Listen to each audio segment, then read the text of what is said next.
मुंशी प्रेमचंद की कहानी कफन। दोस्तों, वीडियो में आगे बढ़ने से पहले अगर आप इस चैनल पर नए हैं तो प्लीज़ इसे लाइक शेयर सब्सक्राइब जरूर करें और वीडियो पसंद नहीं आए तो डिसलाइक भी कर सकते हैं। इससे पहले वाले वीडियो को आप लोगों ने अपना बहुत सारा प्यार दिया है, उसके लिए धन्यवाद।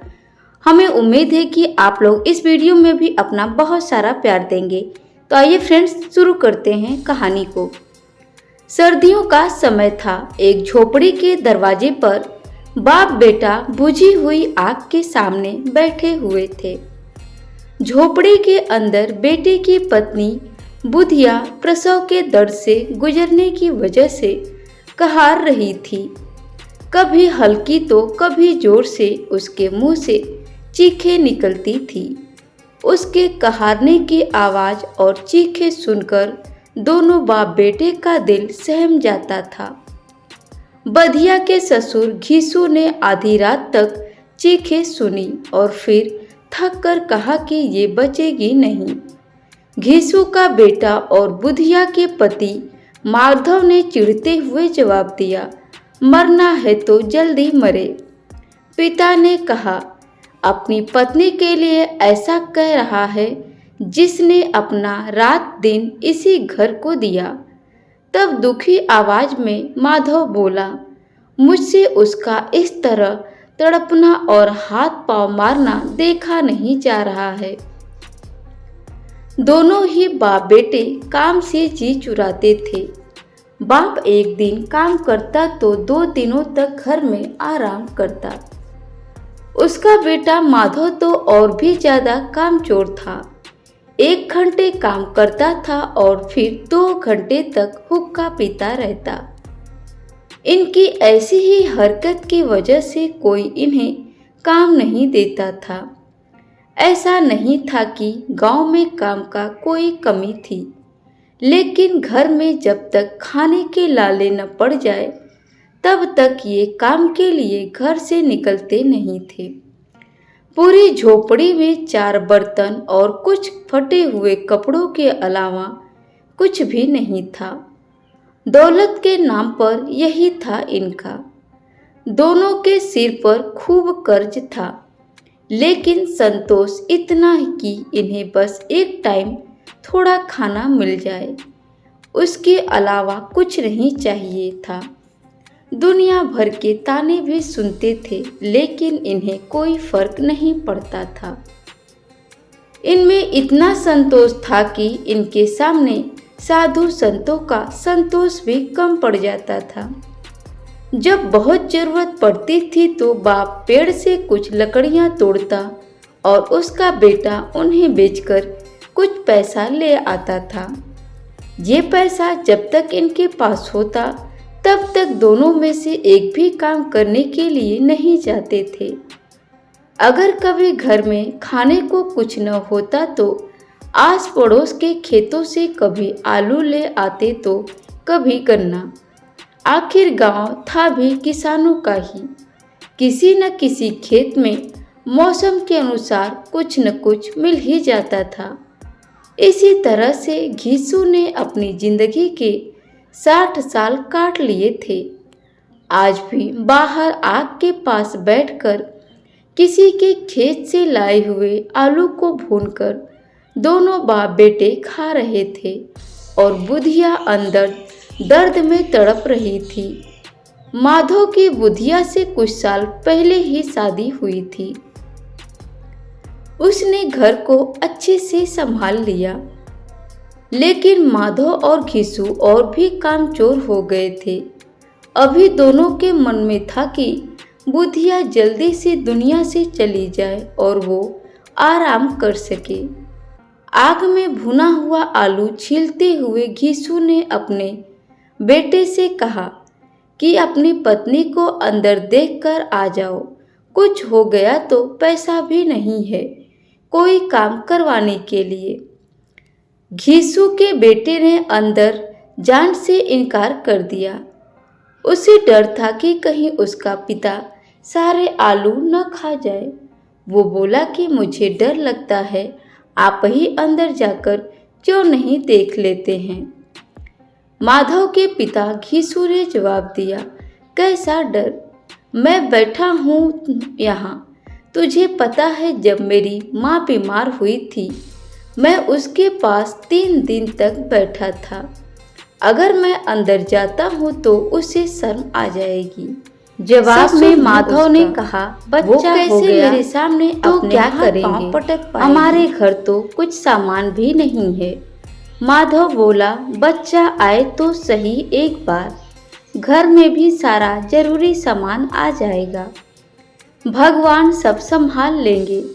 कल के दिन यही आस पड़ोस के लोग बच्चा होने पर बिन मांगे घर में ही चीजें देकर जाएंगे।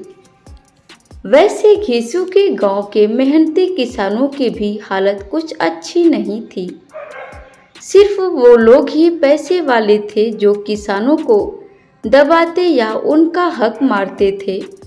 घीसू के साथ यही चीज सबसे अच्छी थी कि उसका कोई पैसा नहीं मार सकता था।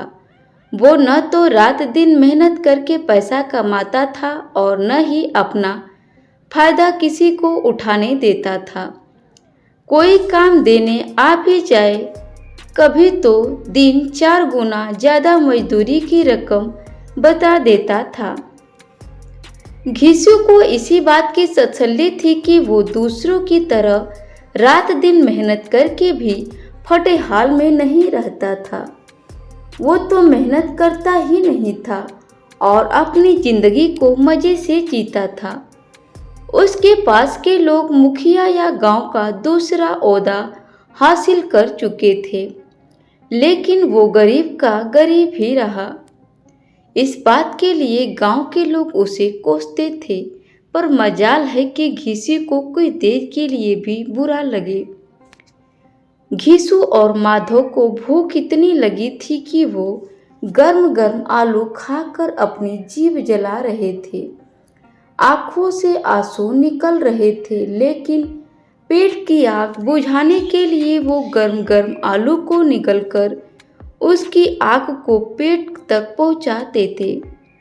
ज़्यादा गर्म आलू खाने की वजह से दोनों की आंखों से पानी निकल रहा था, पर भूख तेज थी इसलिए दोनों में से कोई रुका नहीं।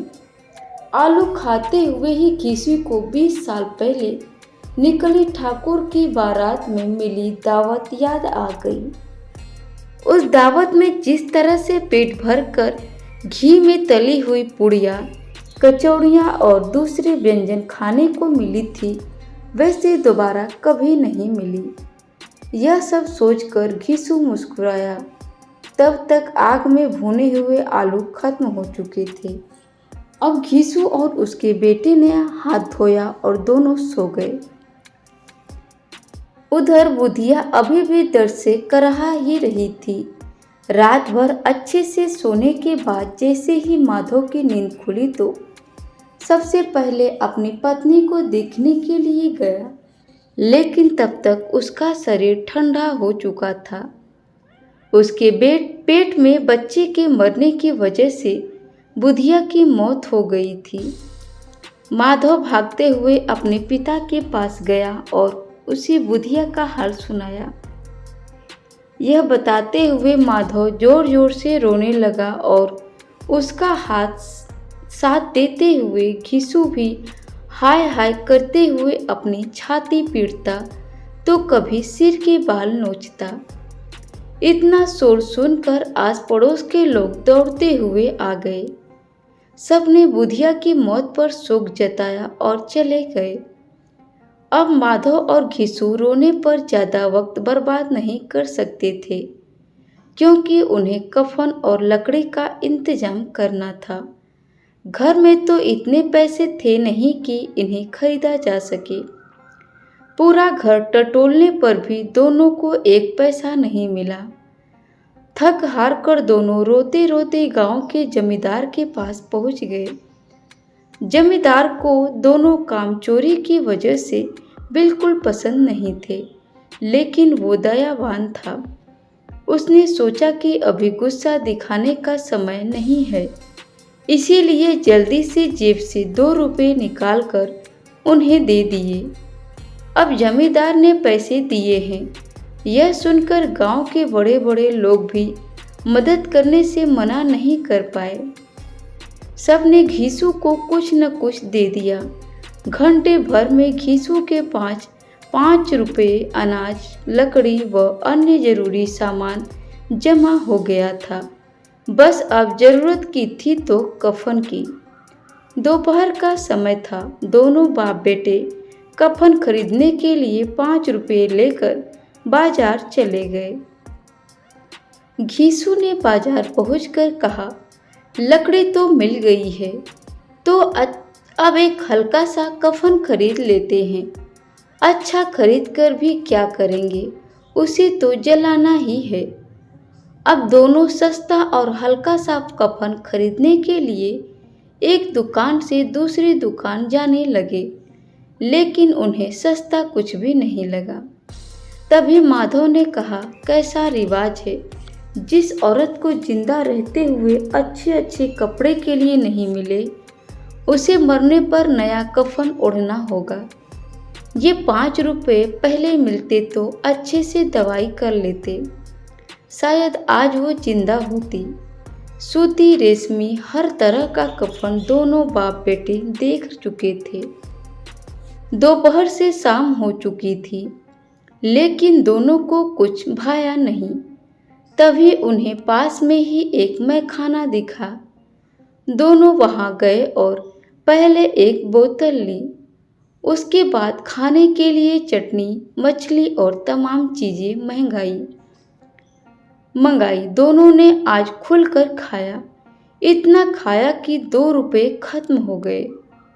घीसू बोला, बहू को कफन ओढ़ाते तो क्या होता, जल ही जाता न, कुछ भी बहू के पास तक नहीं पहुंचता।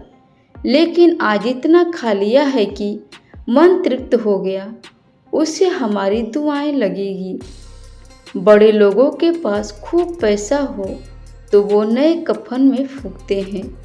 बेटे ने पूछा, जब लोग सवाल करेंगे कि कफन कहाँ है तो क्या कहेंगे उन्हें? घीसू ने हंसते हुए कहा, उन्हें कहेंगे पैसे कहीं गिर गए और खूब ढूंढने पर भी नहीं मिले। भले ही लोगों को विश्वास न हो, लेकिन कफन वो खुद ही ले आएंगे या रुपए देंगे।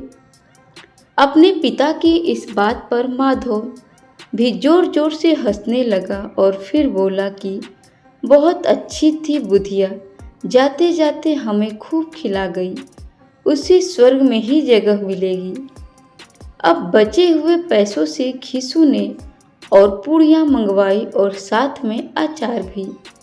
मज़े से दोनों पूड़ियाँ खा रहे थे। खाते खाते घीसू ने कहा कि हमारी आत्मा खुश हो रही है तो उसे पुण्य तो मिलेगा ही। माधव ने भी सिर हिलाते हुए हाँ कहा। कुछ देर सोचकर माधव बोला कि ऐसा भोजन कभी नहीं मिला था हमें, उसे स्वर्ग में जगह तो मिलेगी ही, आखिर उसी की वजह से हम ये सब खा पा रहे हैं।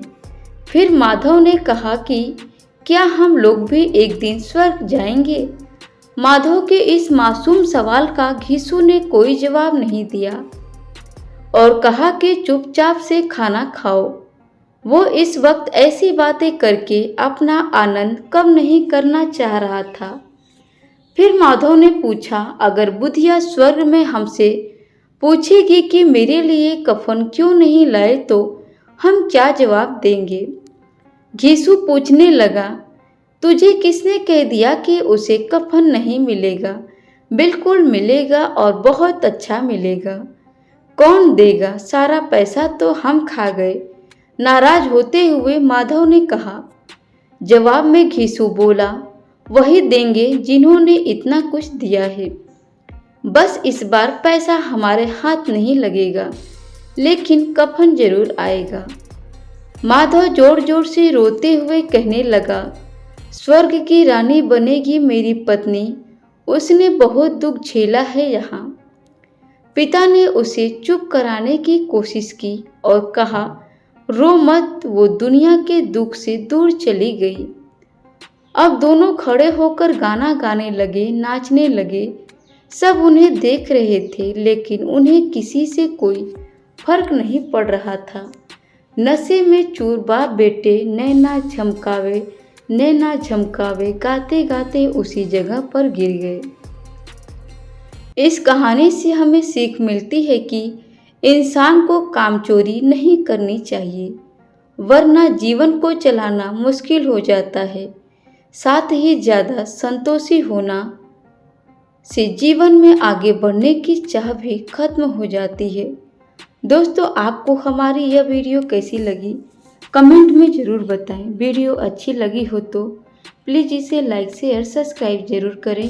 वीडियो में अंत तक बने रहने के लिए आप लोगों का धन्यवाद। आपको ये कहानी कैसी लगी एक प्यारा सा कमेंट करके ज़रूर बताएं। आपके कमेंट से हमें मोटिवेशन मिलता है ताकि हम और अच्छा वीडियो आपके लिए बना सकें।